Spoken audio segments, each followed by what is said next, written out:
Hello, everyone. Hope you are doing fine. So, before the midterm, we talked about the user and requirement notations, and then we covered different goal modeling tools in languages. And then we focused on the goal oriented requirements language.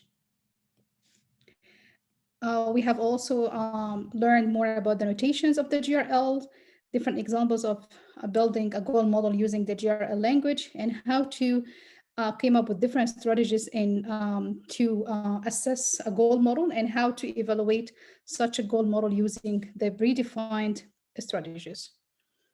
For this week in particular, we will focus more about the third phase in the requirement engineering process. If you recall, a requirement engineering process starts by inception,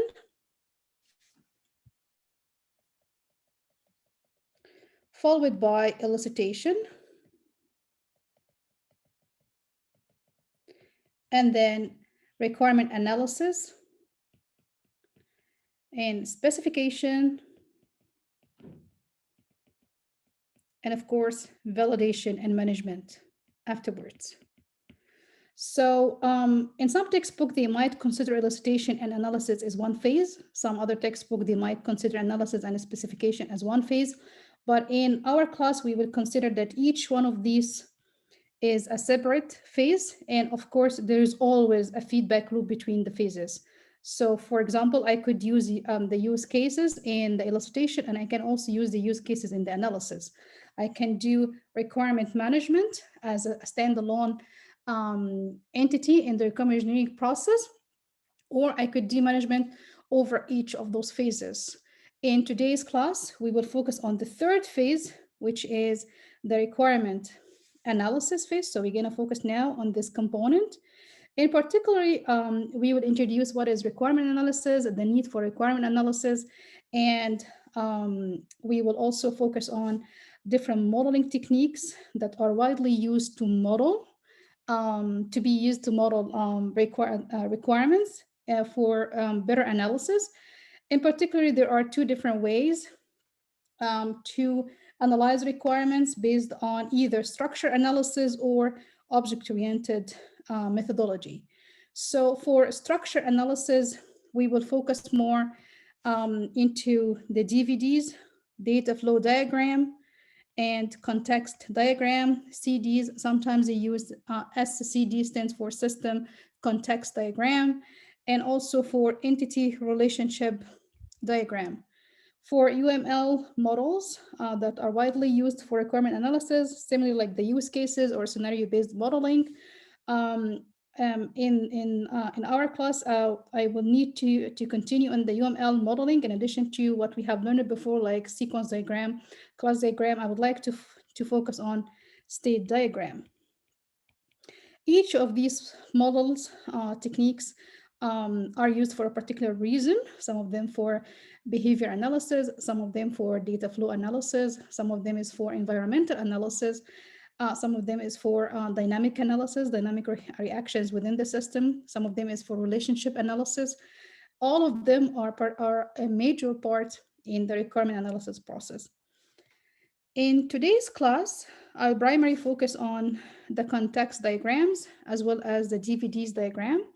And next week, we will continue talking about the entity relationship diagram as well as state diagram. And we will start the specification phase. That would be the agenda for next week.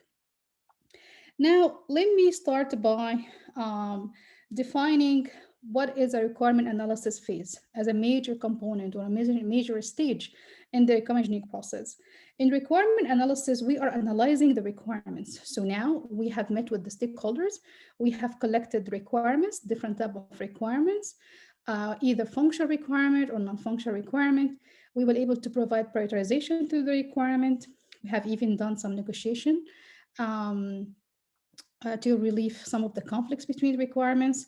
We were identified those requirements are of high quality versus requirements of poor quality. And now we have these requirements. We have modeled the requirement during the requirement elicitation and inception phase using goal modeling or even using use cases. In the analysis phase, we are more interested in specifying The software operational characteristics. We also would like to build more or less like an interface between the software and any other system element. Requirement analysis is important because it establishes constraint that the software must meet. So in requirement analysis, we're still talking about constraints, we are talking about operational characteristics, and we are talking about interfaces with other system elements, including actors or even environment. Requirement analysis is really important because it allows the software engineer, and in this phase we more focused to call it a software engineer. We would call it an analyst, or sometimes we call it modeler in this role. Why it is important to an analyst? Because it helps the analyst to elaborate on the basic requirements that are established during earlier requirement engineering tasks, and also it helps in building models. These models will act as a representation to the user scenarios, functional activities, problem cases, and their relationships. In addition to this, we will add more information about the system and even the class behavior and the flow of data and where the data are from and where the data is going. So more or less, we're talking about transformation of data within the system. Requirement analysis is responsible for transforming the specification of the system into a form or a model. This model is suitable for the next phase, in which we are talking about the design phase. So after we're done from the requirement phase, we will go directly to the design phase. So designers or developers, they will need a good representation of the requirements and the system, the entity in the system, the relationship between those entities, the data in the system, and the flow of data in the system. This is the outcome of the requirement analysis and specification phase. So in brief, requirement analysis transform the specification of a system into a form. This form is a model that is bridging the gap between textual information, which are collected from the stakeholders, to a graphical model representation that helps the developer to start coding for the system to be developed. So requirement analysis is a very systematic procedure. The focus will be on the problem domain, not to the solution domain. So we are not talking about the solution domain in which we are looking for designing the system. We are analyzing the problem domain. At this point, we are considering establishing or obtaining or developing models that could be on two characteristics. So those models could be static models or could be dynamic models. Actually, they could be UML models or it could be structure analysis model. So whether it's UML model or structure analysis model, we are looking for static models versus dynamic models. What is a static model? Like those models that model the class relationship and their attributes. And the dynamic models, those models that are responsible for modeling object behavior, interactions between objects, and even the interaction between the entire entities in the system. So in the first type of models, which is the static model, we are modeling the structure of the system. In the second dynamic model, we are modeling the behavior of the system. The result, whether it's a static or a dynamic, is a model. This model is a representation of the system with all of its contents, including relationships and attributes. And the expectation is this model to be used in the solution domain or like design domain, that to be correct model, complete model, consistent model, and even verifiable model. That's why I said in each phase of the requirement engineering process, we do verification with like a many phase of verification and validation in addition to management. Although requirement management, verification, and validation might come end to end as a separate component, but we also do some many checks along the way before we proceed to the final stage of a requirement engineering process. Requirement analysis is considered as a very crucial step in the requirement engineering process after the elicitation phase because it provides the first technical representation of a system. It is easy to understand and even maintain. It deals with the problem of size by partitioning the system, and you're going to see now that some models could be actually partitioned into submodels, and those submodels can be easily used to describe the system. It is very useful because it uses graphics wherever possible as compared to the scenario-based modeling. It differentiates between two types of information, the essential information versus implementation information. We will see this clearly in the analysis phase. Also, requirement analysis helps in the tracking and the evaluation of the interfaces between the system and either external components or entities within the system. Requirement analysis provide different tools other than those narrative text that was elicited from the requirement elicitation phase to describe the software logic and even the policy. So in summary, the main purpose of the requirement analysis phase is to specify the software operational characteristics. It helps in indicating the software interfaces with other system elements. It considered as a major layer that establishes constraints that should be met by a software. Also, it provides the software designer, like in the solution domain, with a good or a valuable representation of information and function and behavior. So the analysis phase should have an outcome, which is a model. This model will provide a representation for information within the system, functionality of the system, and behavior of the system. So it also helps in providing the developers and customers with the means to assess quality once the software is built. That's why the quality assessment and verification validation during the requirement analysis phase is also important. Requirement analysis is all about answering the question, what is it? So we are not asking questions related to the why concept.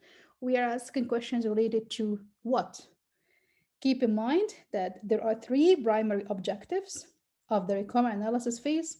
The first one is to describe what the customer requires. The second one is to establish a basis for the creation of the software design, which will be used on the design phase. And finally, to define a set of requirements that can be validated once the software is built. All elements of an analysis model. So the outcome of the analysis phase is an analysis model that describes the functionality of the system and the behavior of the system, as well as information and relationship within the system.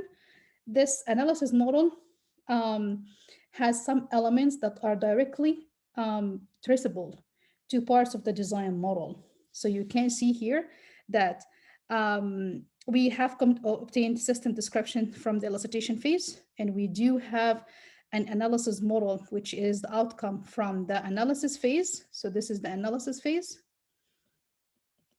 And then before going into the design phase, where we have a design model, there are always an intersection between the analysis and the design, an intersection between the description of system description, like from the elicitations and information collections and the analysis phase. These elements, which we consider them as intersection elements or overlapping elements, they are very useful to be traced at some point to judge on the quality of the model to be designed at the design phase. So the rule of thumb in the analysis phase is that the analysis model that should be developed in the analysis phase should focus on those requirements that are visible within the problem or the business domain. So that means the level of abstraction should be relatively high. Each element that will be invoked in the analysis model should add to an overall understanding of the software requirements and also provide insight into the information domain, the function, and the behavior of the system. The analysis model, should delay the consideration of infrastructure and any other non-functional models until the design phase. So that means we have to complete the analysis of the problem domain before focusing on the solution domain. The analysis model should minimize coupling throughout the system. What is coupling? Is the level of interconnectedness among function and classes. So the idea is in the analysis phase, we would like to extract all the relationships. We understand those cohesion and coupling relationships between entities.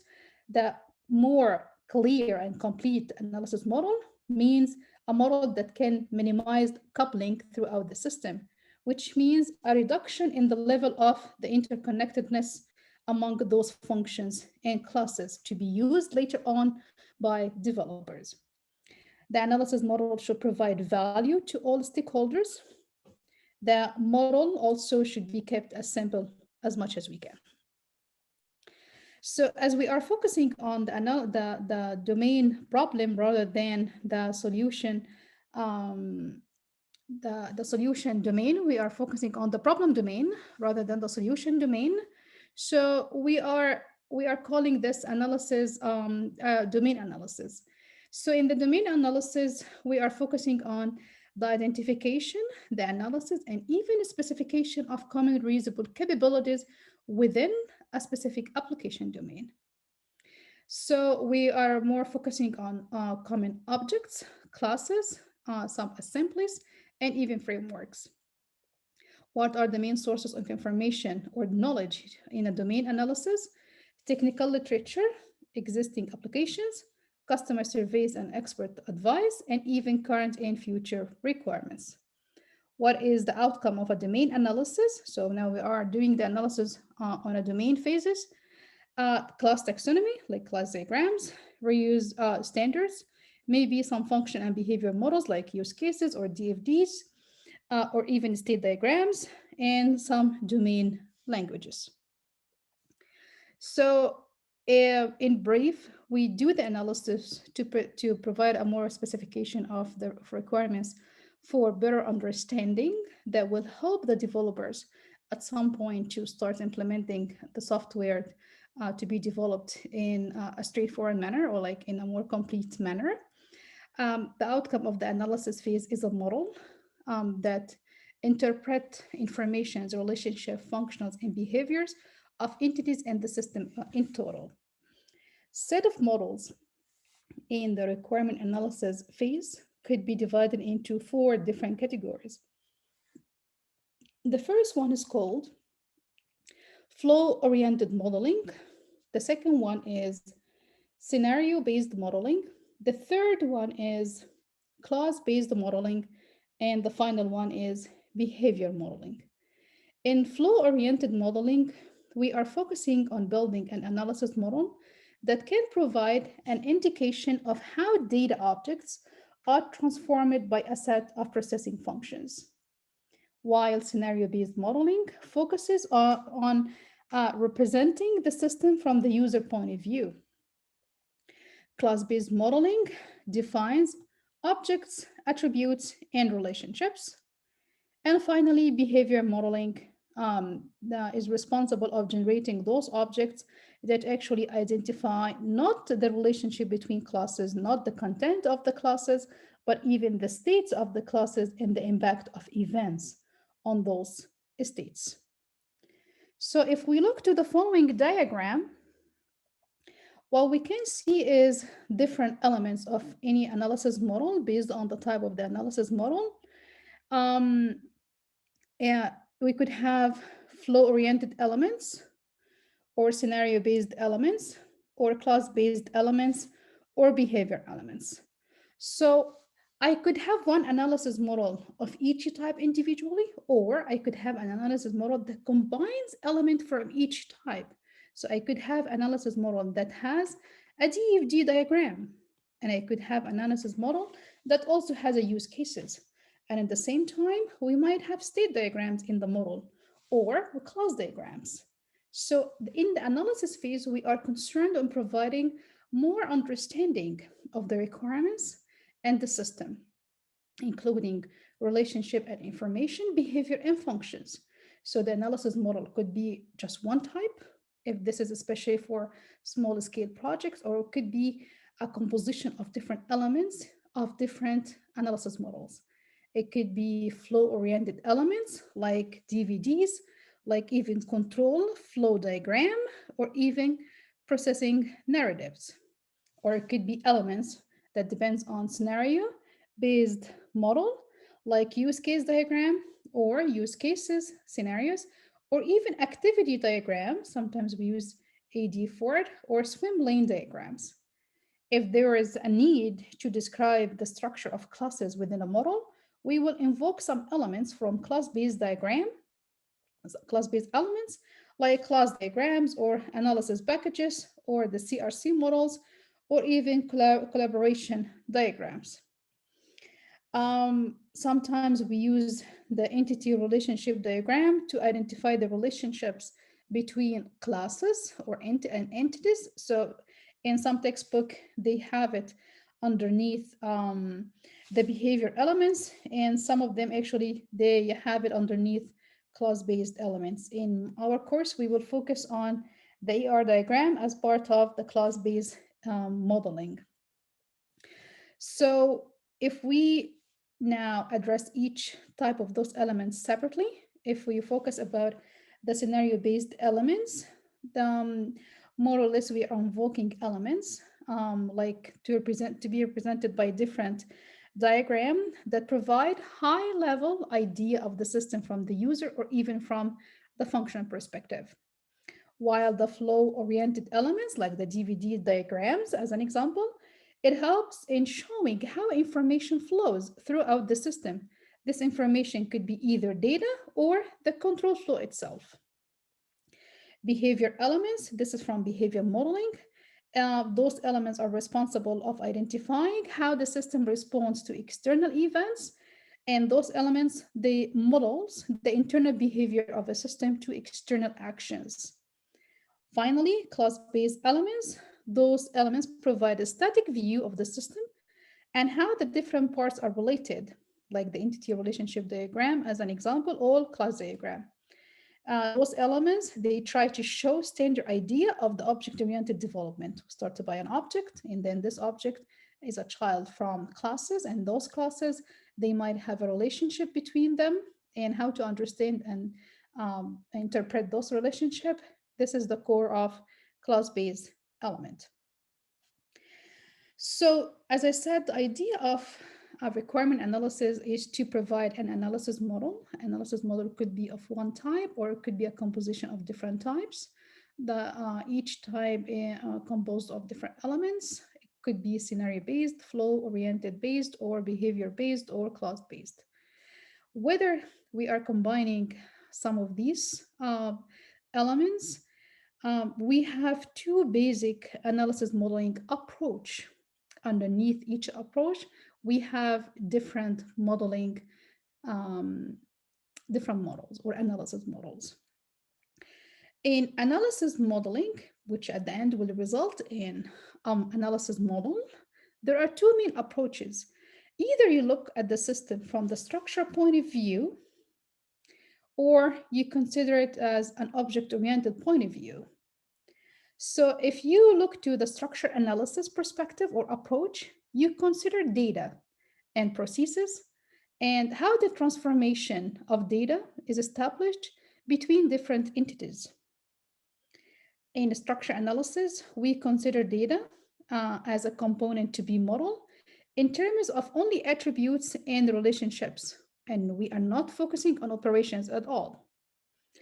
In structure analysis, processes are considered as those functions that transform the data, and the processes are modeled to show three main attributes: the input data, the transformation on the data, and the resulting output data.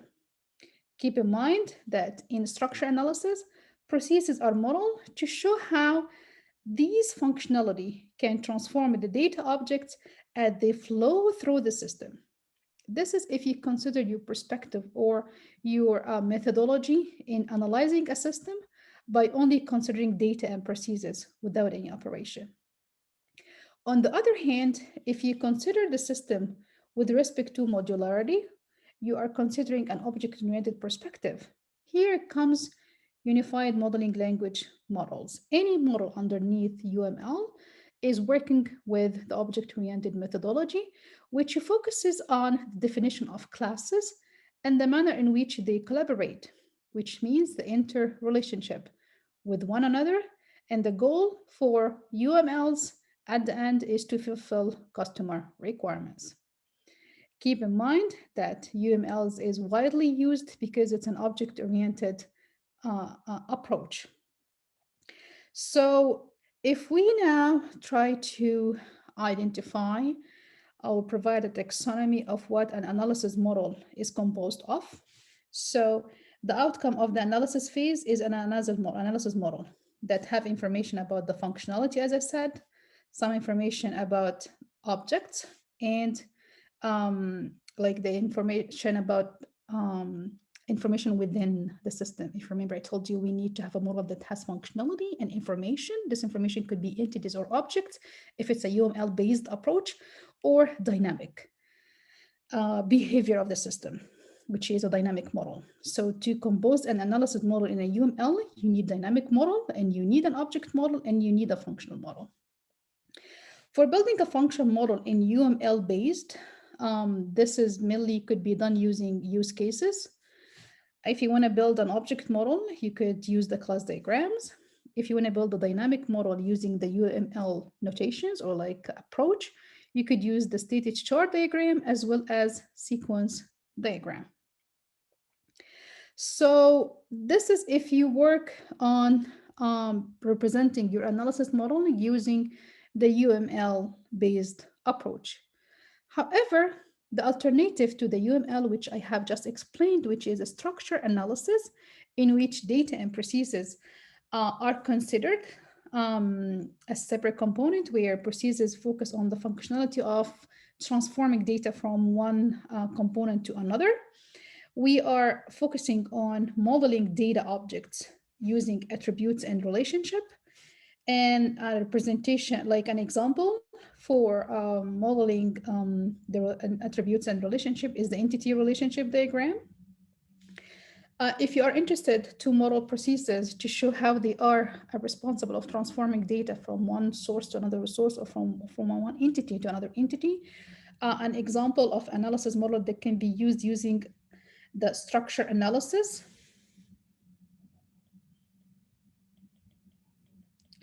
is the data flow diagram control flow model, which more or less would lead to functional decomposition of the system responsibility at the end. Also related to structure analysis, we might have some development processes in the literature of structure analysis modeling, like SASD, structure analysis, structure design. And sometimes we could have structure analysis and design techniques in which the design and analysis, both of them are working or are established using the structure analysis methodology that focuses only on the data and processes without considering any operations. So if we now focus on building an analysis model using the structure analysis phase, so this is using the structure analysis phase, we still need a dynamic object model and an object model and a functional model. Object model, like information model. For function model, I can still using a UMLs. So this is a UML notation. So for building the functionality of a system, if you want an object model, at this point, you would use the AR diagram. For dynamic model, I could use now state machine diagrams, as well as data flow diagram and control flow diagram to compose. Instead of class diagrams, we will, like as before, we used sequence diagram and state chart diagram. Now we will use the control flow diagram and the data flow diagram. And instead of using class diagrams to represent objects, we're going to use the entity relationship diagrams. The three dynamic model, function model, object model, is responsible of building one analysis model. And in addition to this, we will need a data dictionary model because now we need to model the data. So data flow is responsible of modeling the flow of data, but you also need to model the data. This is by building a data dictionary. So this is a data model. Now let's start introducing some of these analysis model using either the structure analysis or the UML analysis. In today's class, the focus will be on structure analysis. So different elements of structure analysis, when you look to the system as data and processes, you are looking to what we call it an essential model, which is a composition of the main elements of a structure analysis model. You first, like we call it, in order to build a structure analysis model at the end, which is our implementation model or the analysis model, we started by saying we have an essential model that we need to build. This essential model is composed of two different types of models. The first one is environmental model, and the second one is a behavior model. So the question is, what is the essential model from the structure analysis perspective or from the structure analysis approach?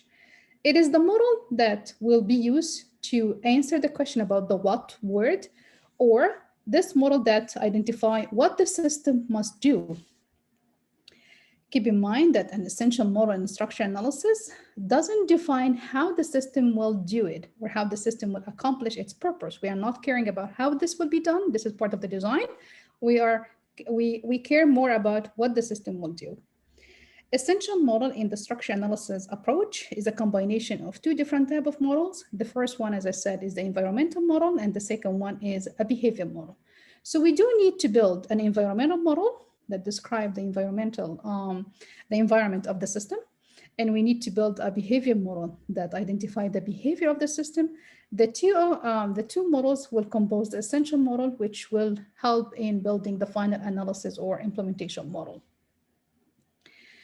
And the environmental model as the first element in the structure analysis essential model, it helps in identifying the scope of the proposed system. It also defines two things. The first one is the boundary and the interaction between the system and the outside world. In order to build an environmental model, you need to build or to define and to develop three main models or three main components. The first one is a statement of purpose, which is a very easy things to be developed. And the second one is the context diagram. And the third one is an event list. Once you obtained and developed those three, that means you have built an environmental model, which is part of the essential model that is used in the structure analysis, and which will compose part of the essential model as an outcome analysis model if you decided to use a structure analysis approach. So on the other hand, a behavior model is responsible of modeling the internal behaviors and data entries of the system. With this behavior model is responsible of modeling the functional requirements. It is composed of data dictionary, data flow diagrams, entity relationship diagrams, process specification, and state transition diagram. So in today's class, I will talk about the data flow diagram, the DFD, and I will talk about process specification within the DFDs even. And for the environmental model, I will talk about the statement of purpose, as well as the context diagram, and even the event list. So now let's start by environmental model using structure analysis approach. As I said before, the main focus will be on today's class on the structure analysis, especially environmental modeling and behavior modeling. In next week, we'll continue on behavior modeling using AR diagram and also the state diagrams. So let's recall for environmental modeling, I do need a statement of purpose. Do need a context diagram and an event list. So what is the statement of purpose? To describe the environment of a system, like in the analysis phase, I'm caring more about more understanding of what the system is all about, including entities, relationships, and flow, structure of the system, and behavior of the system. But also care about the environment of the system. So that means I need to build an environmental model that describe the environment in which the system is designed to be designed. To build this environmental model, the first thing I need is a statement of purpose.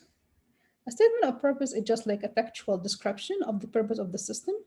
It has to be clear and concise. This statement of purpose is actually intended for top level management and user management, and even others that are not directly involved in the system. So example, like as you can see in the following paragraph, we say the purpose of the credit card system is to provide a means for the company to extend the credit to the customer. The system will handle details of credit application, credit management, billing, transaction capture, remittance, and management reporting. Information about transactions should be available to the corporate accounting system. This is the statement that is used to describe the main purpose of a system.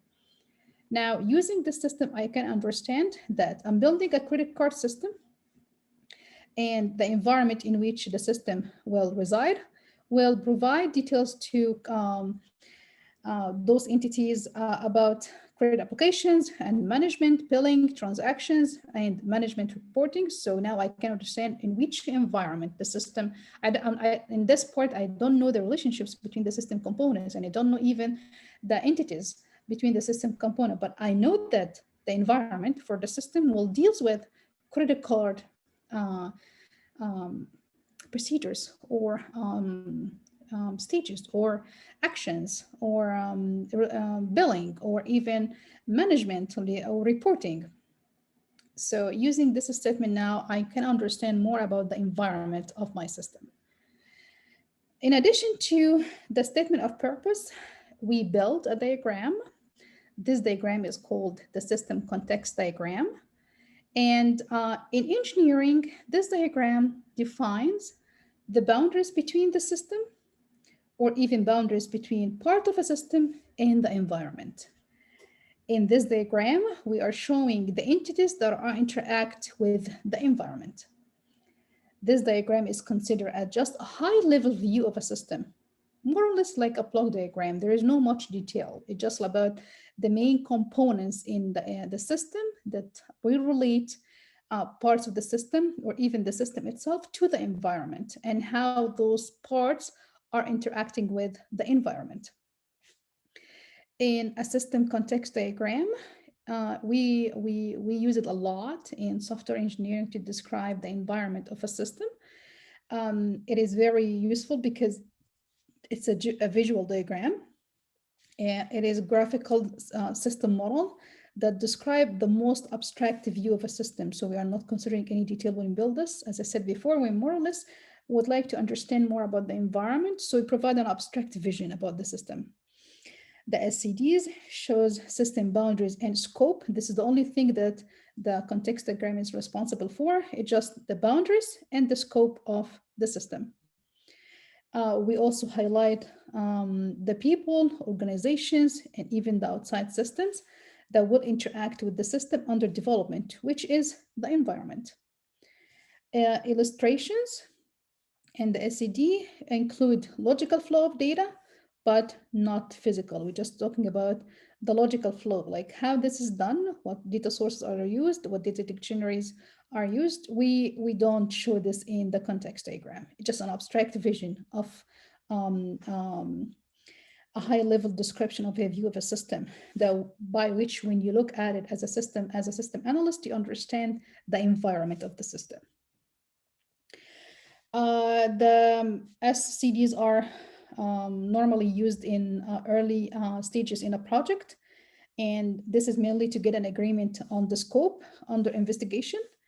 Also, context diagrams are typically included in requirements documentation. So in an SRS at the end, in the specification phase, when you build those diagrams that would be later sent to the developer, in the SRS, we do have a DFDs, and we do have context diagrams, and we do have entity relationship diagram, use cases diagram, and use cases scenarios. We have all type of diagrams you would expect. All of these diagrams should be in the SRS. So that's why the context diagram is also part of the requirement documentation. What we should know about these diagrams is that they must be read by all project stakeholders and should be written in plain language so the stakeholders can easily understand those items within the document at the end. Example of a context diagram, as you can see here, it's like abstract version of the system that shows that this system is all about booking a room, and it has 4 external entities like guest, external reservation system, a scheduler, time scheduler, and a bank. And we also have just flow between those entities, like booking request between a booking room and external reservation system, between a guest and a book room entity.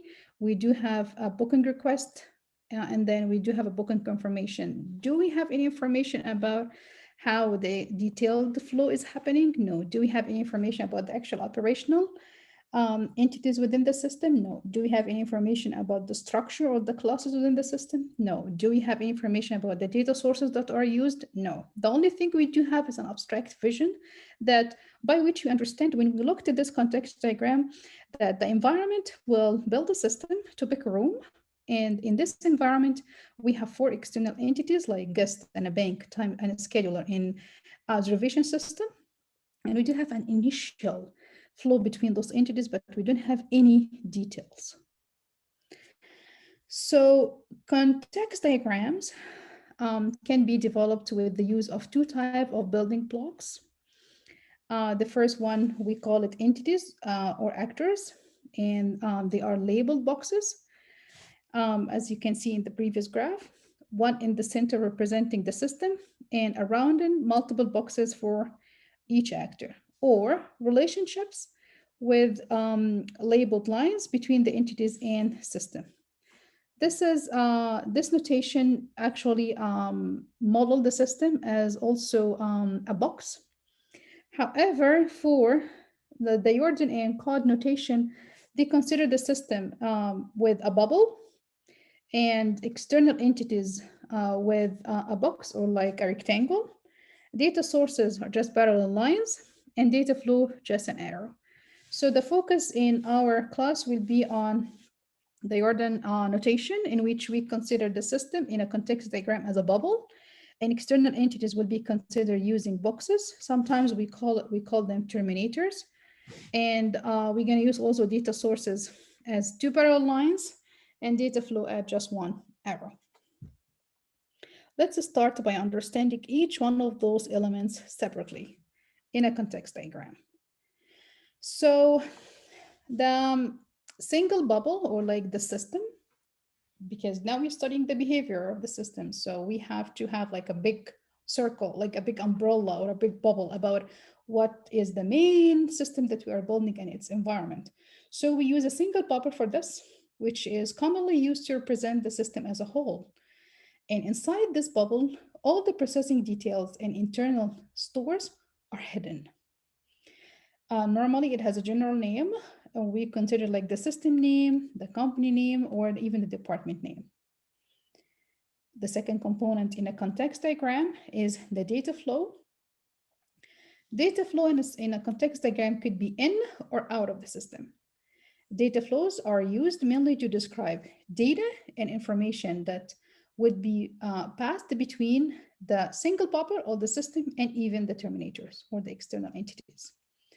The data flows are commonly, like this arrow, are commonly used to connect the single bubbles to terminators, and even to connect terminators to shared stores if we do have any stores, like those stores, mainly data stores. So At some point, the shared data stores will become part of the system boundary. Keep in mind, in the context diagram, we care about identifying the scope and the boundary of the system to come up with an idea about the environment of the system. So to identify the boundary of the system, we consider the system bubble, we consider the terminators, we consider the data sources if exist, and the data flow between them.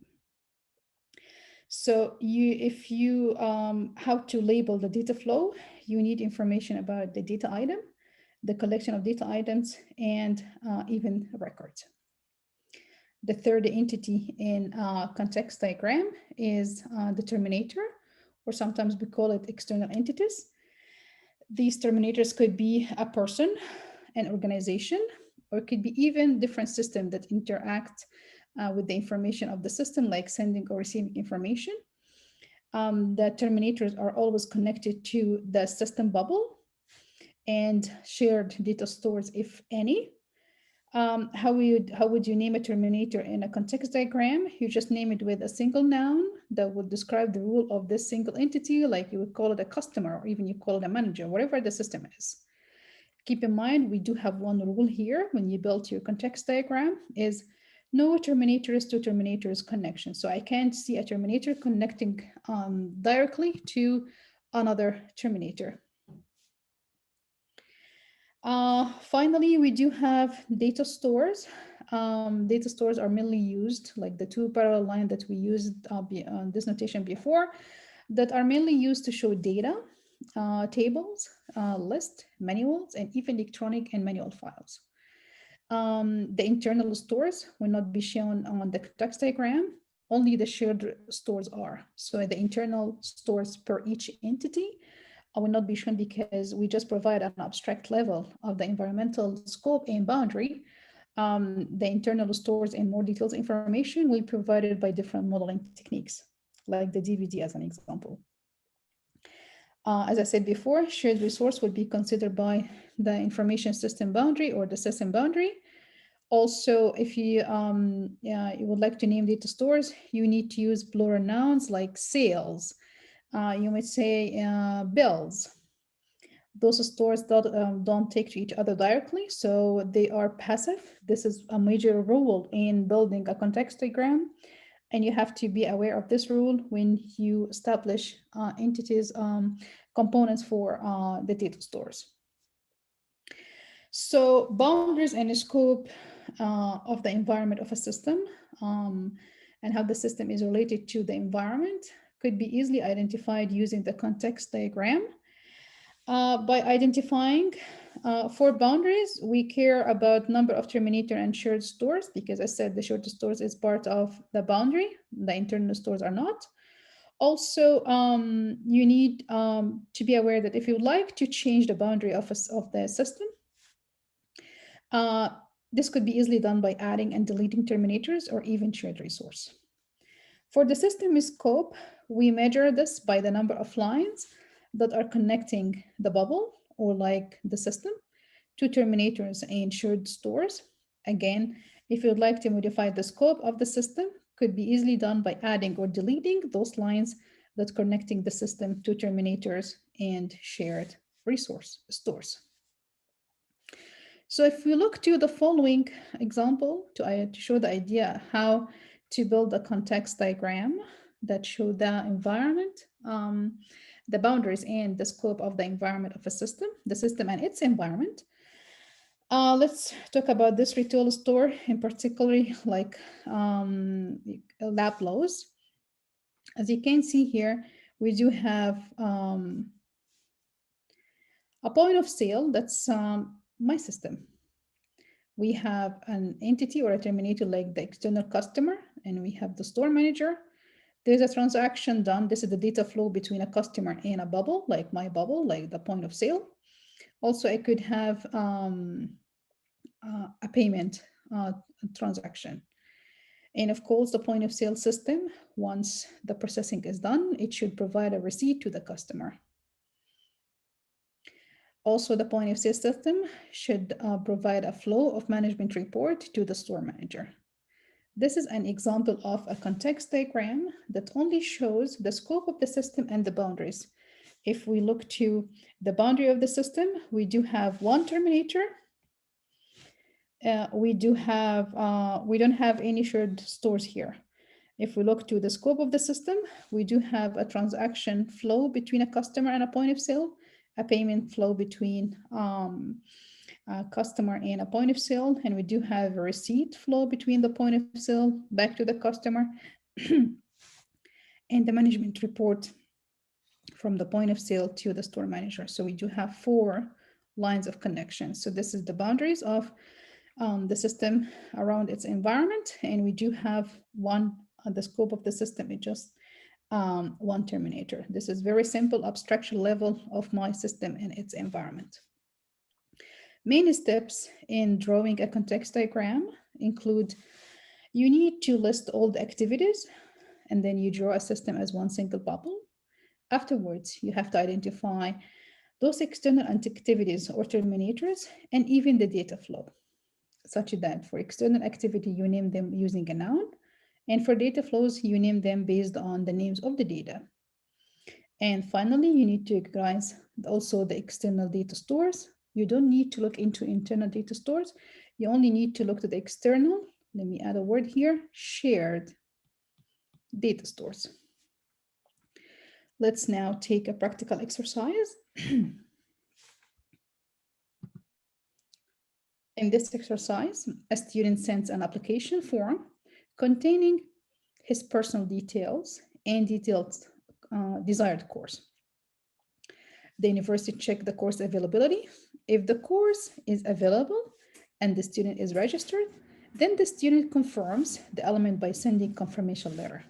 If the course is unavailable, or even the student is not registered, then the university will send a rejection letter. In order to build the context diagram, we need to identify those entities in the system. So you can see here, and the external entities and the data flow. So we can see that we have send an application data flow, sending confirmation letter data flow, and sending rejection letter data flow. And we do have 2 external entities, student and university. So to build the context diagram, the system is about university enrollment system. So this is where a student will send an application letter. So this is the first data flow. I'm going to say data flow number 1. So this is flow 1. And then the university will send back either a confirmation letter. So this is flow number 2. If we go back, this is number 2. And this is number 3. So this is number 2, and this is number 3. And the entities in the system, including the student. So this is my external entity, and the system in total, which is the university enrollment system. So when instead of having another entity, we call it university, that would be my bubble. Like what's the system is all about, it's just a university enrollment system. So using this context diagram, we can see all the data flows. We can see the basic or main entities in my system, but I don't have any details about what's happening inside each entity or data flows internally. This is the main idea of context diagram. So context diagram as part of behavior, the environmental model is used to describe part of the behavior of the system, including boundaries and scope. Lastly, we do need event list to complete the environmental model. An event list is a list that actually provides those events that will occur in the outside world and how the system will interact or act to those events. Occurrences will happen at a specific time and place, and these events must be actually remembered by the target system. Any system, including an information system, must prepare a response for each event to define a bit part of the environmental reactions of a system to the surrounding environment or the surrounding events. The system will respond to certain, not all events, and of course the system will perform certain functions. We can see in the event list different type of events. Based on each type, the system might react to some of them, or in some complicated scenarios, it might be all of them if necessarily. The first one, we call it the F-type event as part of the event list that will complete the environmental model. The F-type stands for flow-oriented events, and those flow-oriented events are initiated and triggered by a customer or like by external entity, like by the terminator. The F-type events associated with data sent by the terminator to the system. And the F-type event, they come from outside and the system makes a response to those events once it becomes aware that the event has occurred. Keep in mind that for one event, we could have one response or more than one response. So examples of F-type events, including send personal detail and send course detail. These events, which initiated and triggered by the terminator, like a customer, or would send a personal detail information, or a student will send course detail information. These events that will need a response from my system, we consider them the F-type or flow-oriented events because they are associated with data sent by the terminator to the system, either send personal detail or send as an example, course detail. They are associated with data to be sent by the terminator. So it shows a flow-oriented orientation. That's why we call them flow-oriented events.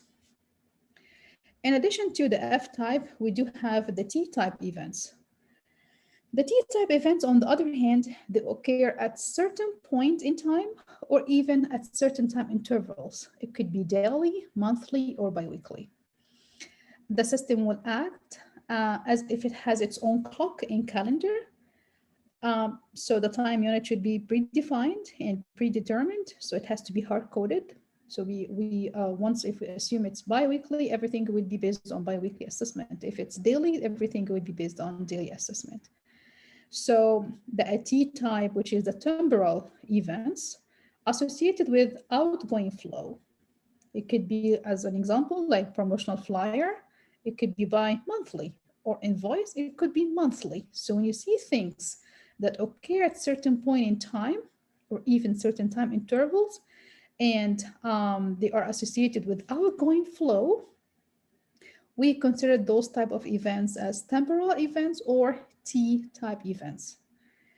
For those type of events, no response from the system will be associated with the T-type events.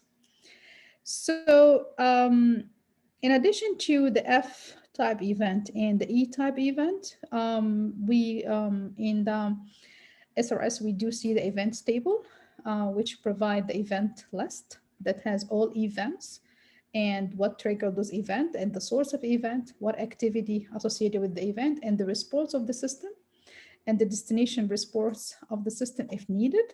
The event table is considered as a representation of the F list, or of the event list, that also used to complete the environmental model using the structure approach. So as you can see here, we could have send course detail event. It was triggered by a course detail external entity. This is, the trigger was a course detail, and the source, or like the entity or the terminator, is the student. The activity that is needed is selecting a course, and the response or the flow would be confirmation or rejection. There is no destination or T event. There is no time allocation event. For course enrollment reported, it triggers by time.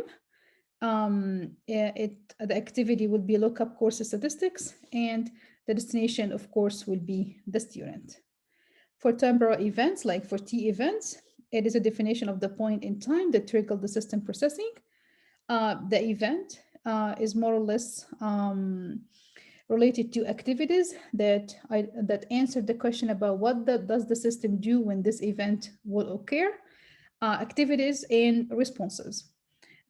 would answer what does the system would do when this event occur. And finally, the destination, which is the external agent that will get the output produced by those events. So for the F event, we do have another type of event. We call it ERF. The ERF stands for event-related flows. So is every incoming flow to our system is considered as an F-type event? Not necessarily. Some of them is called ERF or event-related flows. When exactly do we call those events as event-related flows? So we have two events that occur with relatively long pause between them. So these are two separate events, but they are related. So we call them ERF. If two events occur without long pause, so response for the first event cannot be completed until the second event occurs. So the second event at this point is called event-related flow. And it's not listed in the event table. So if we have two, events that occur with relatively pause flow, we call them two separate events.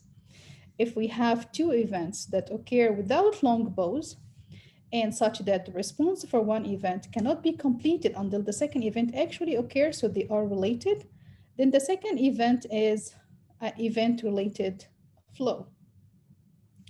And we don't see it in the event table. So when exactly I will identify two events to be ERF, that means they are related events. The response of the first event will not actually take place to be a complete response until the second event actually occurs. So the response of the first one is waiting for the occurrence of the second one. At this point, the second event will be considered as a related event to the first event. These two events will not be seen in the event table. An example of an ERF, for example, transcripts. A transcript cannot be generated until you initiate an application request. So also reference letter is an ERF event because it will not be initiated until you do have an application requesting a reference letter. Also list of applications will not be requested, unless you do have an application in place. So that means the ERF is a second event that occurs based on the completion of a first event, which is application request. So now we have talked about the statement of purpose, we talked about the context diagram, and we also talked about the event list. The three components are used to compose an environmental model that addresses the environment of the system and the system interactions with the environment, including identifying the boundaries and the scope of the system and the events and how the system will respond to those events.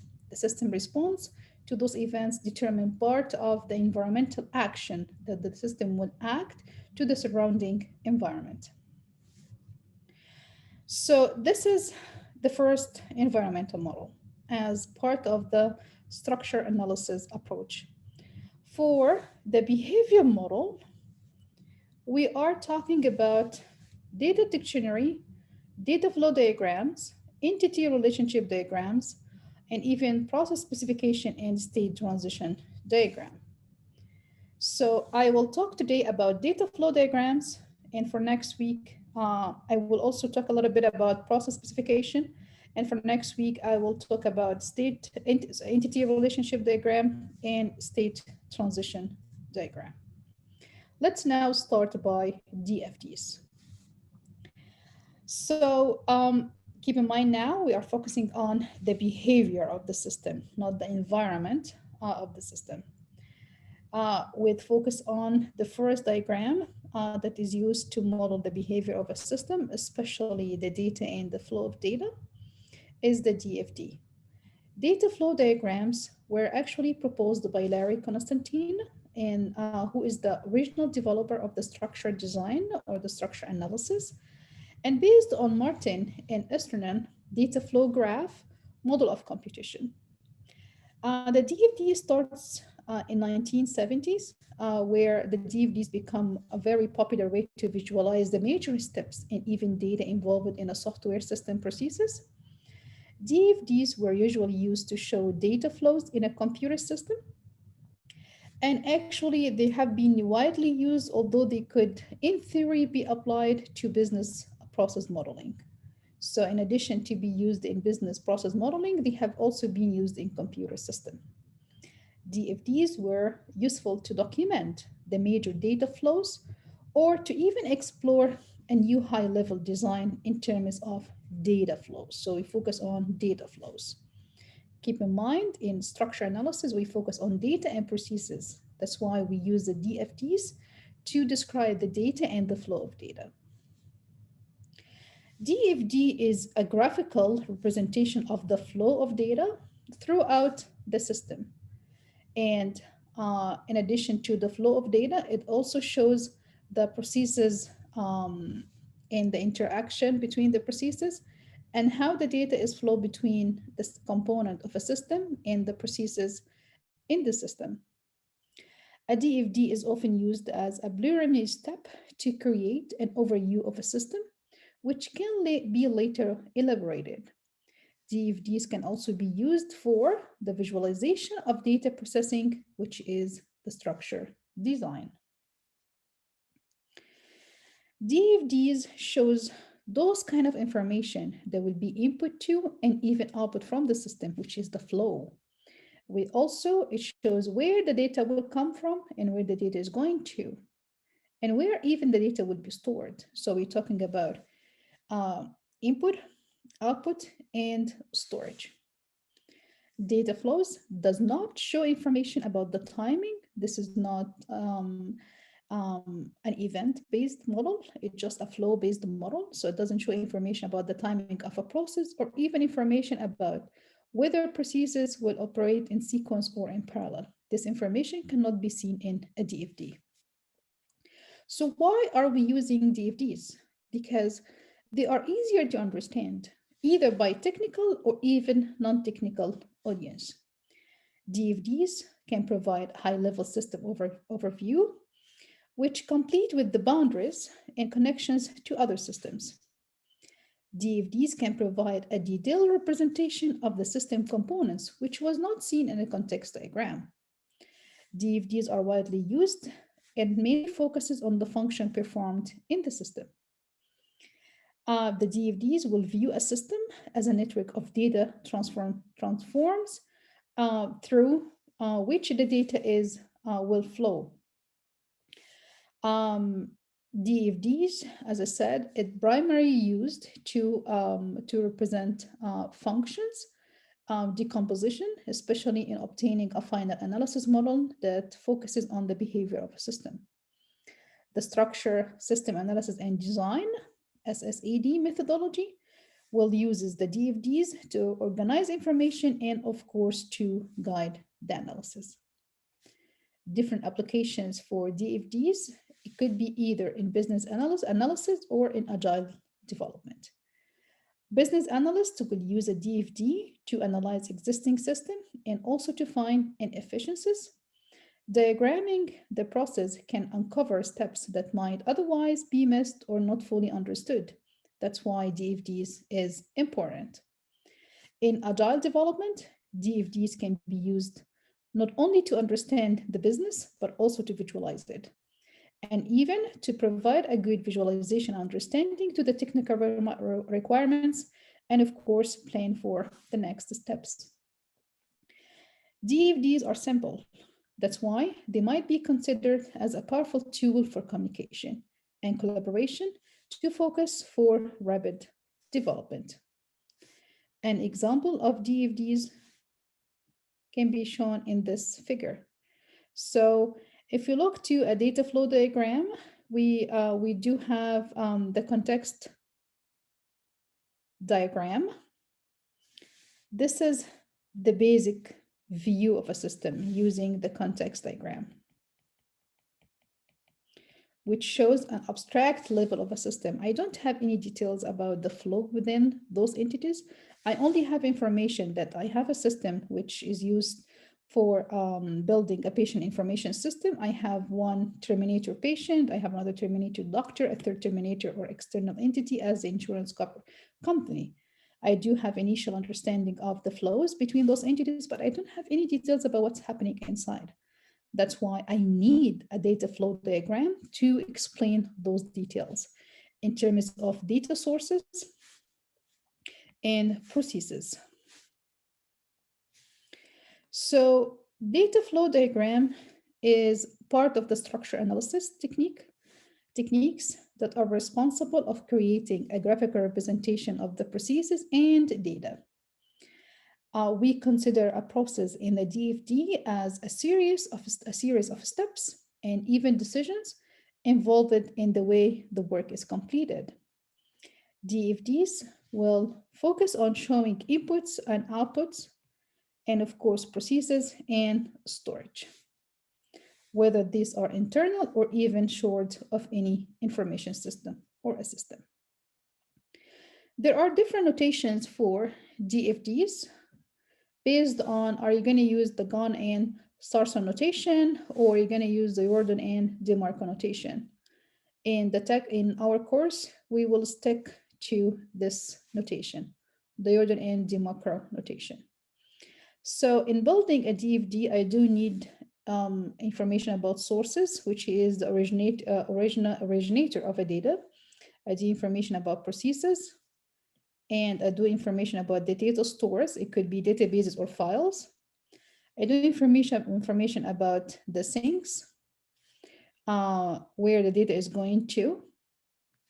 And I do information about the data flow, which is the arrow. So in the Gann and SARS information, we just use the rectangle or the box notation to represent just external entity. In the Jordan and DeMarco notation, we consider the external entity as either a source or a sink, like a source and a destination. You can see that the data store notation is the same in each of these models, the same for the data flow and even the process notation. The only difference, are you going to use the external entity wording, or are you going to use the source and sink wording? Now let's start identifying each of those components separately, starting by a process. So a process in a DFD is mainly used to describe an activity or a function where the transformation of data takes place. This is within the system. A process always denotes changes in the data. The process is responsible of receiving input data and of course, produces output. The representation of a process in any notation, whether it's the Jordan DeMarco notation or even the Gann and Sarson notation, is a rectangle with rounded corners.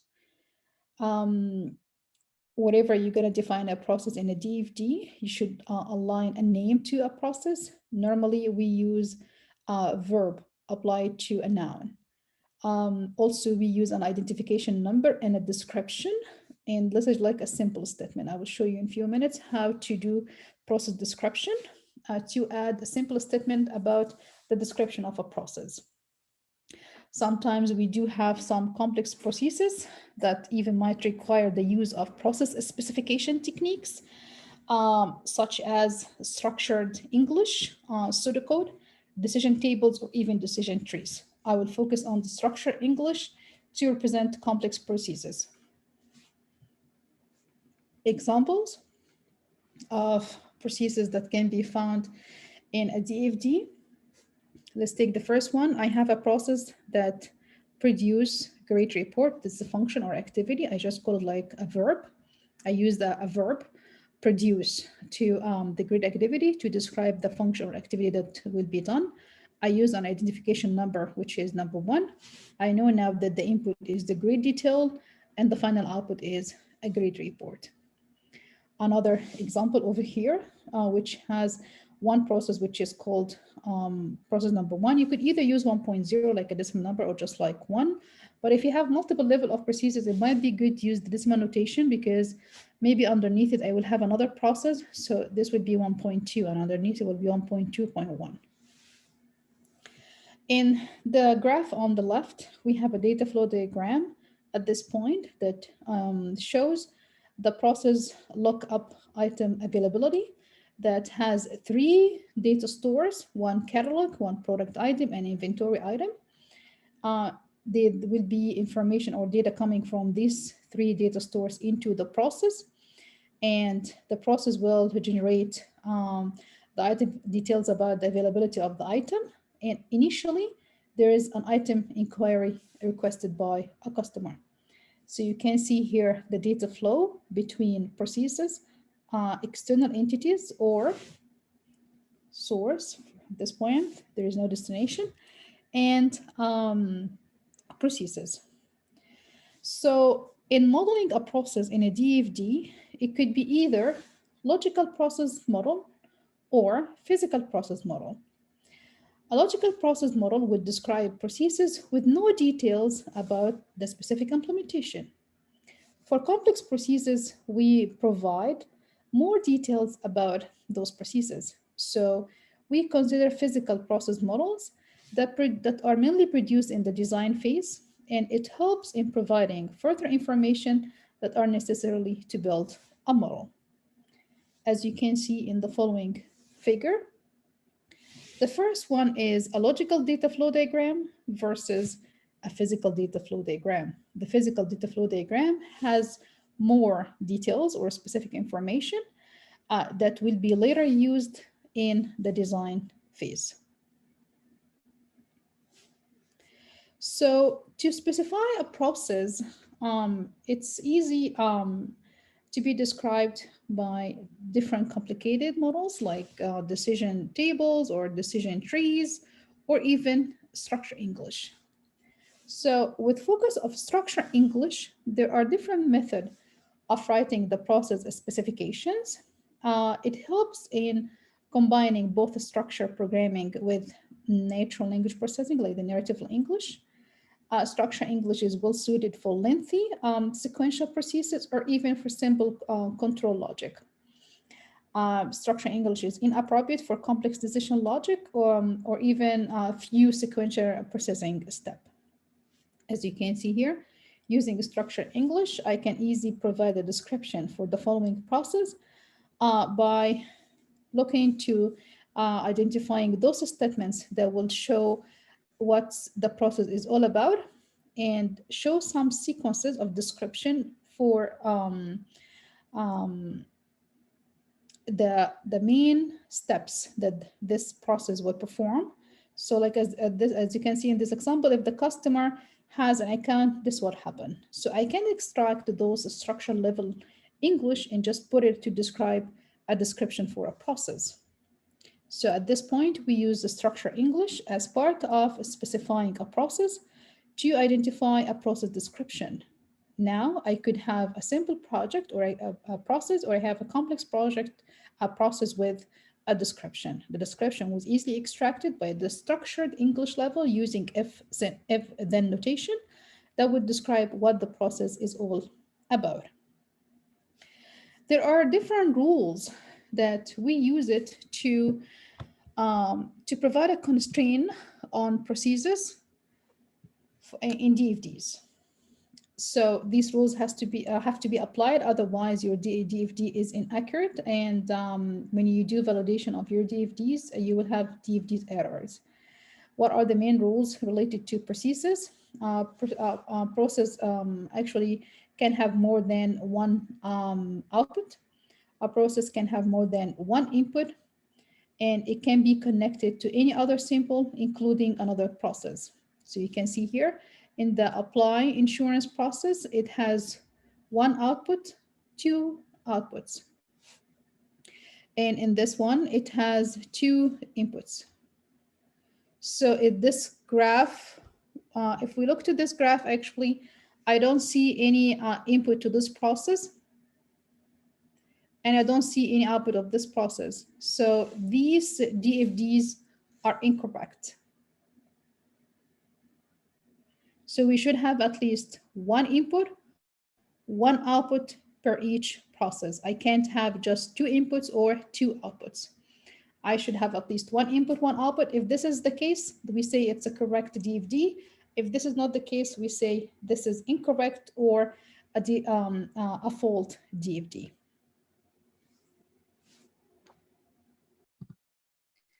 The second component in a DFD is the data flow, which is like a sample arrow. It is used to identify a path for data to move from one sample to another. This sample could be a process or it could be a data store. How to represent a data flow in a DFD? A data flow is just an arrow, and the direction of the arrow will actually indicate the destination of the data or the source of the data. We normally use noun to name a data flow, or sometimes we use a simple statement to provide description of the data flow. The data flows will hold processes together, and one end of the data flow will always come from or even going to another process. Simultaneous data flow is shown using parallel arrows, and in complex system, we might see data flow that are joins and split in high level, like we call it complicated systems.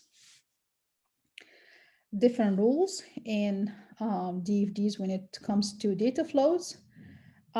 We can see a data flow between two data storage. So this is, if this is a data storage and this is another data storage, I can't have a direct link or a data flow between two storage. I should have a link from a process to a data storage and or like data storage to a process. I can't have a direct link or a direct data flow between data storage. So the graph in the left-hand side is incorrect, while the graph on the right-hand side is correct. The third element in the DFDs is the data store, which is a collection of data stored in a certain fashion based on the database itself, denotes the long-term storage. The same entity data store symbol can be used several times. This is for the clarification of the diagram. Of course, we name it using a noun, and also we do need an identification number. So here's a noun and this identification number. And sometimes, if needed, you might need a simple statement to provide a description for the data store. Data stores are the basis for a data model and are the link between a process model and a data model. One rule about data stores, they must have at least one input data flow and at least one output data flow. So this is a correct model. Finally is the external entity.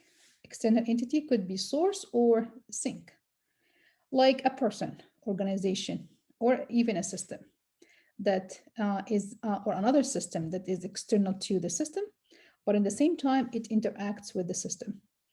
Sometimes we call it a source or a destination, where a source is the entity that supplies the data to the system, and the sink is the entity that receives data from the system. The same entity sample can also be used several times. This is for the clarity of the diagram. Also, we use noun or sometimes description, a small statement to describe description for the external entity.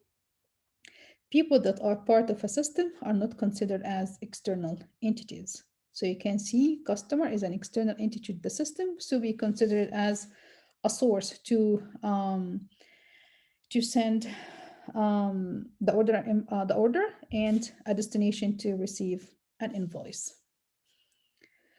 For sources or sinks, there are some rules that there's always a data flow between a source or a sink to a process, but I can't find a direct data flow between two external entities. It has to go through a process. Also, there is no direct link between us a source or a sink and a storage, like a data store. It has to be through a process. So the summarization of the rules in a DFD diagram to have a correct DFDs, data flow may connect a process to another process, yes. A process to an external entity, yes. A process to a data stored, yes. But however, it doesn't connect an external entity to an external entity, and it doesn't connect external entity to data source directly, and it doesn't connect data store to another data store directly. So if we look to the following graphs, we can see that we have a couple of rules that we need to work through some examples to identify which ones are incorrect graphs versus correct graphs.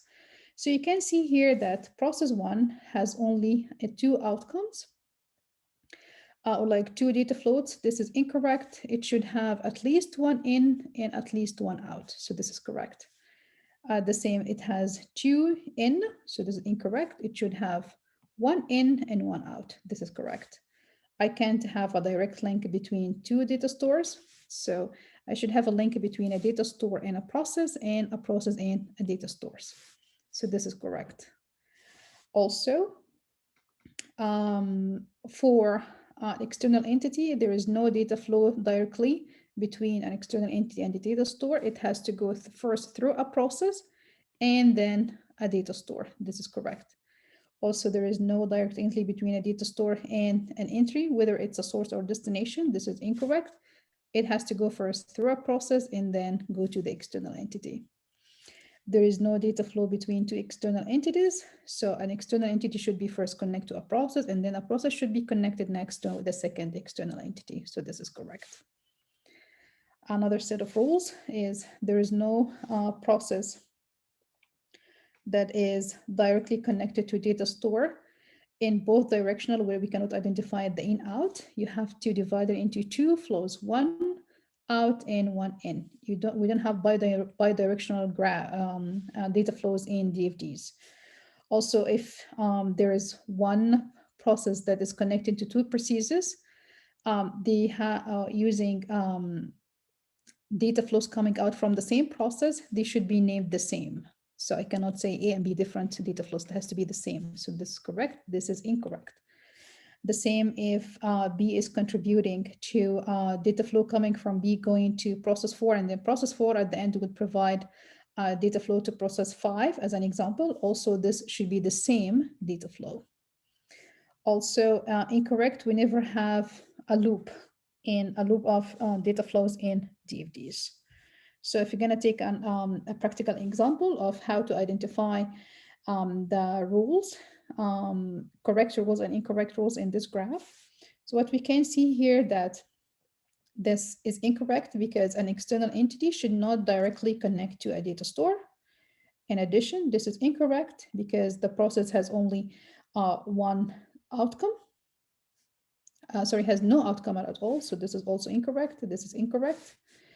And at this point, process 2 has no input, so it only has two outcomes. So this is also not correct. Like if I ask you to identify which components in this DFDs are incorrect, so you can see the first data source D2 cannot be connected to external entity directly for process 1. It doesn't have any outcome for process 2. It doesn't have any input. And also the link between data source 1 and data source 3, the data stores should not be directly connected to one another. So this is an error too. And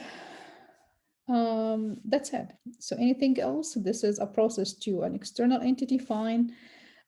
This also incorrect. I should have one going, one in, a process to a process, that's fine.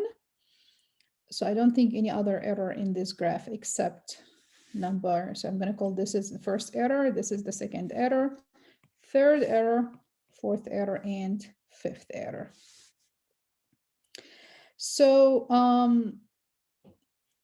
in DFDs, we might see different leveling in a data flow diagram.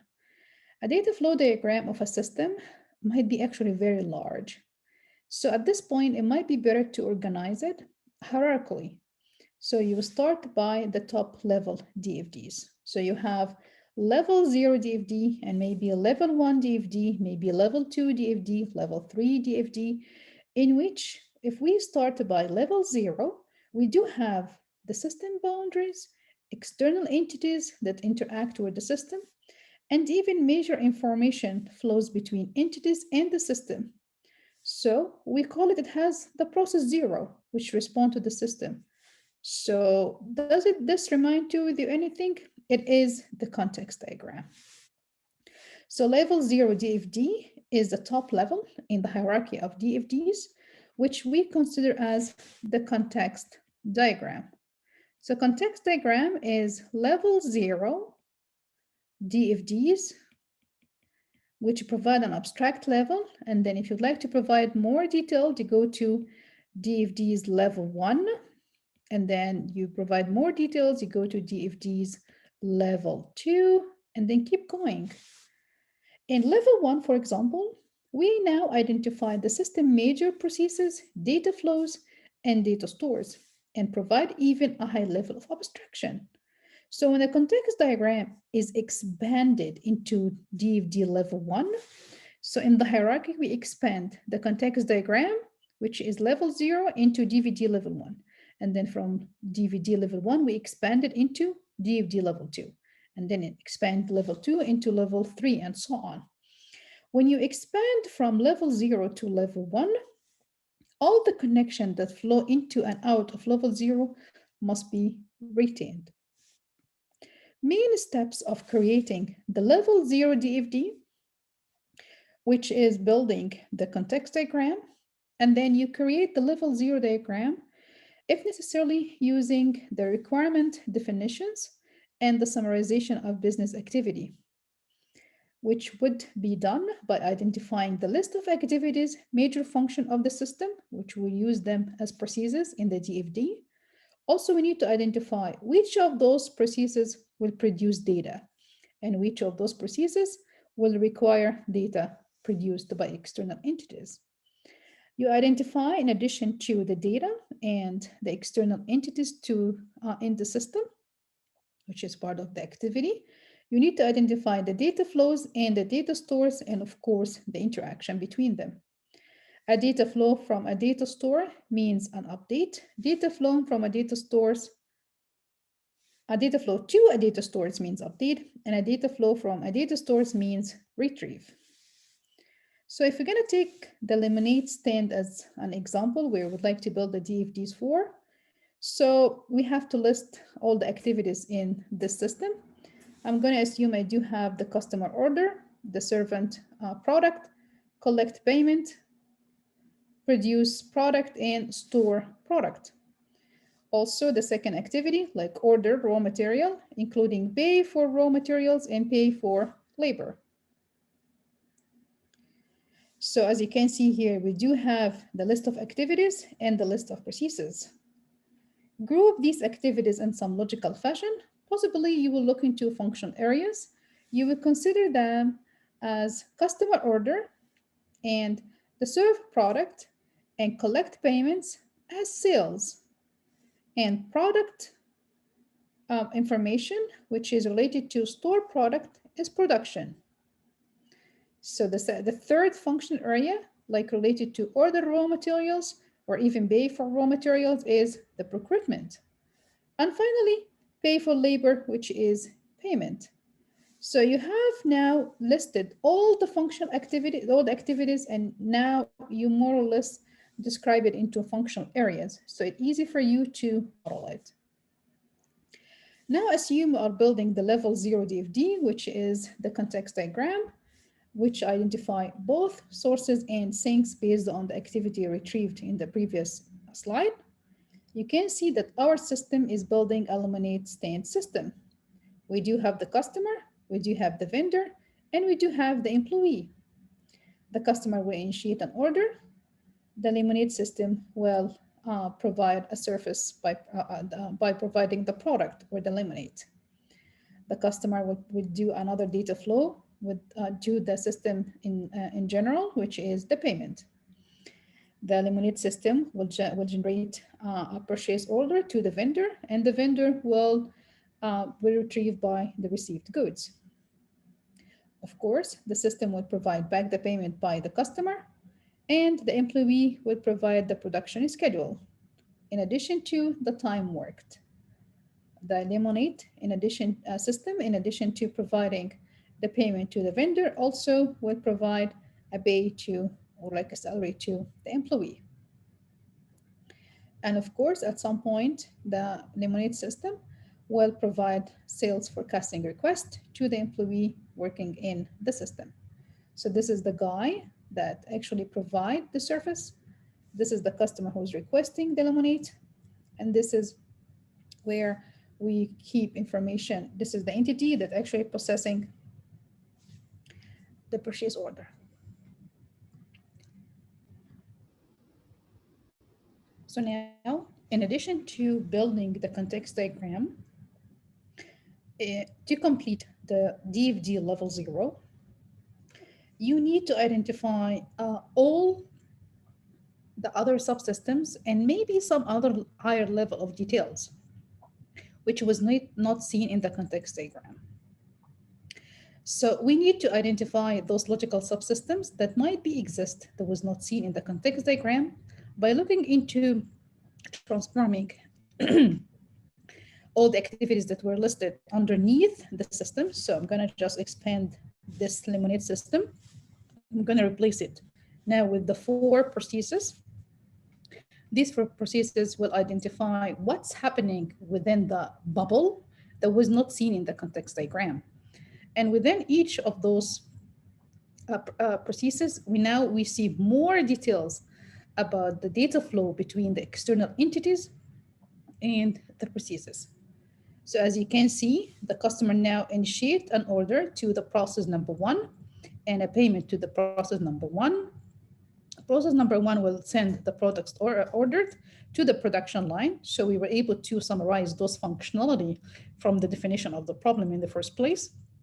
And the production will send back the product served to the customer, and the procurement is responsible of dealing with the vendor. So we can see the relationship now is between the procurement and the vendor, in which the procurement will send a purchase order to the vendor and the payment received also, and the received good will retrieved back to the procurement, which initiated or give it back to the production, which in return will send the product served to the customer.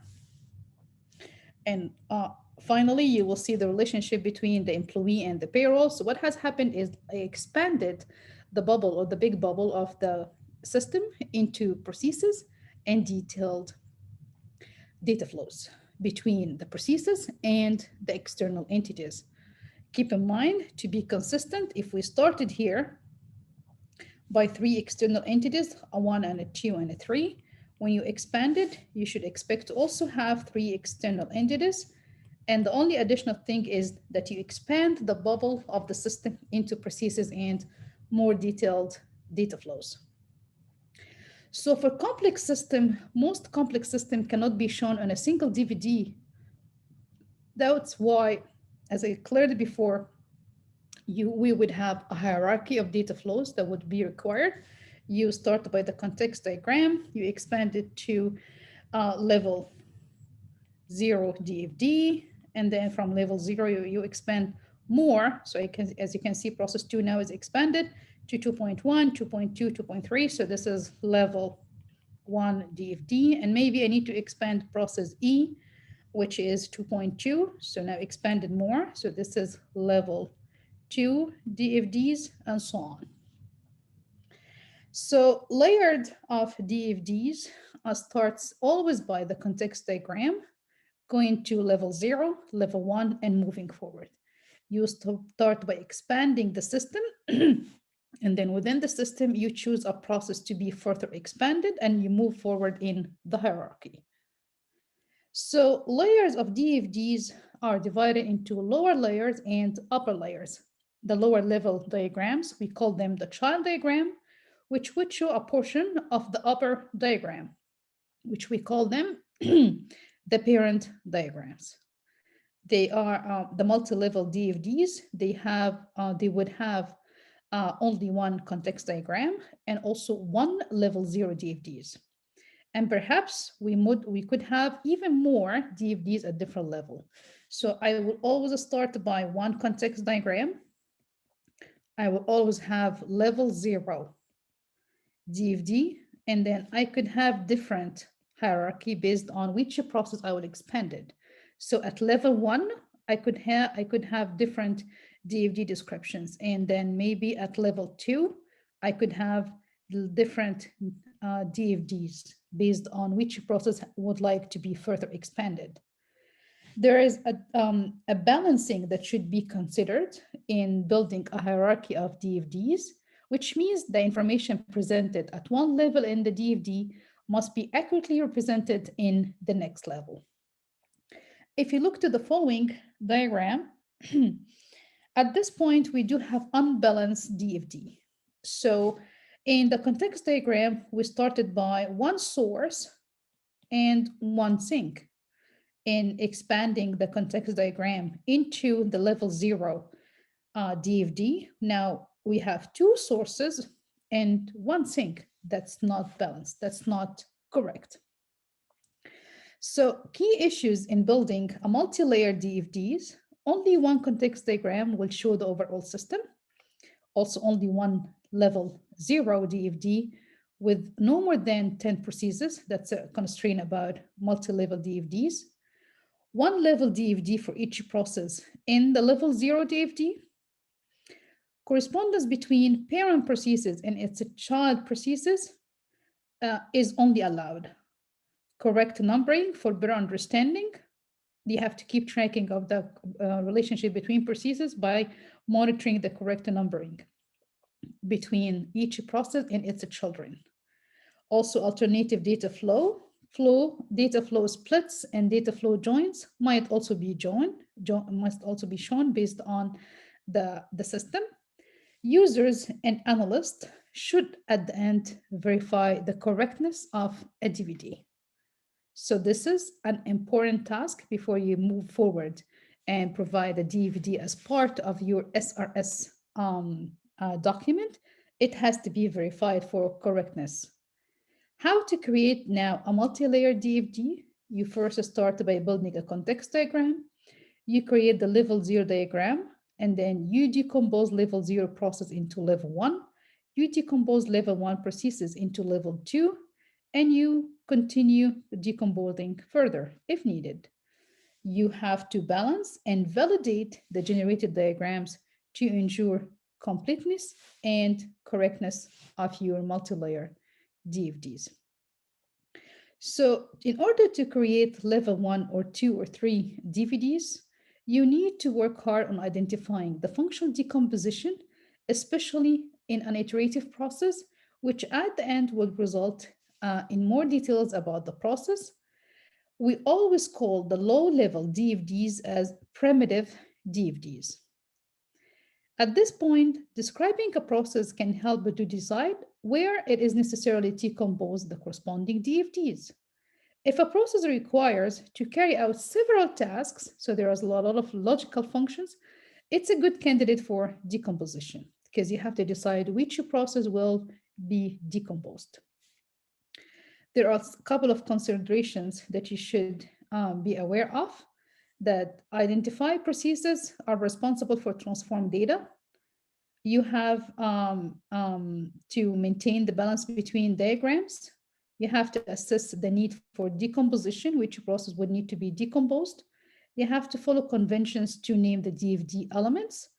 And you should think of data flows as data in motion and think of data stores as data at rest. You don't need to worry about how data is produced or even used by the external entities. So if we consider fragmentation of data flow diagrams, we always have one DFD at level 0.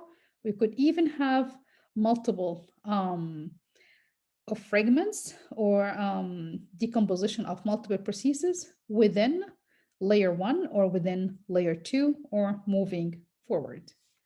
As I said before, we might have some DFD errors. It could be either syntax errors or semantic errors. To handle the syntax errors, the DFD follow rules and have correct structure within each DFD and even across the DFDs.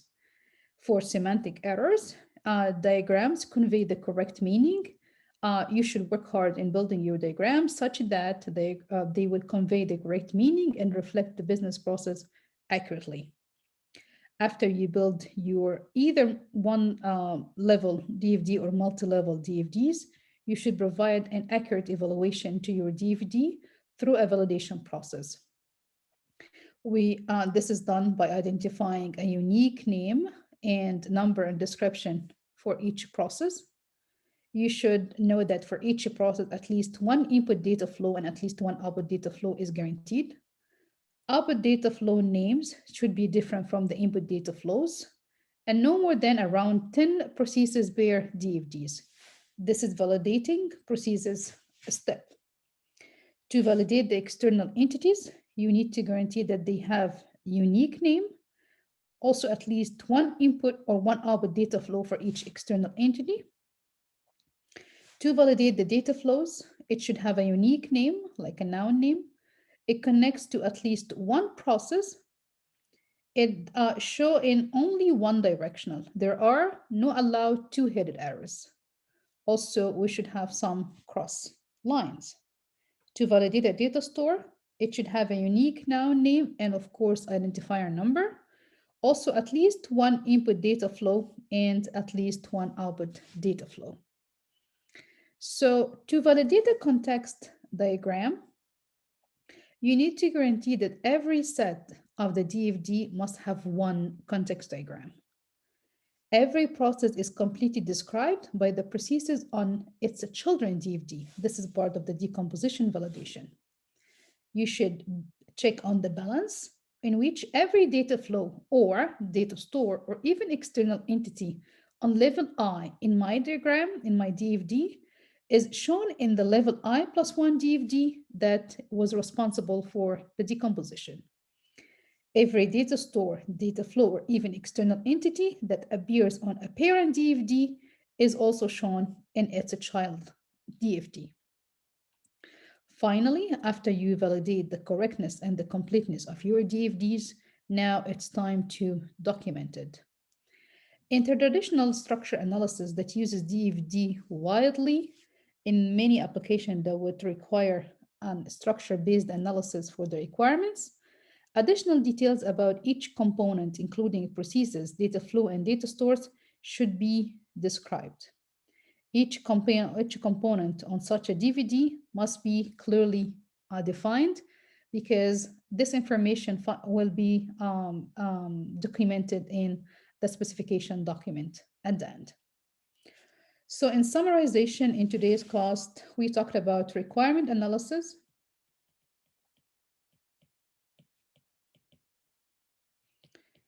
we talked about different methodology, either using structure, analysis, or using object-oriented approach. For structure analysis, we are building two different types of models. The first one is environmental model.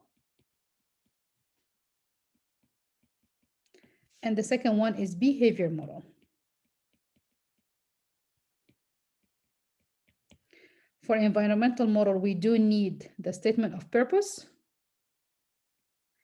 We do need the context diagram, and we do need the event list. For behavior model, we need data flows. We need the entity relationship diagram. We do also need the state diagram.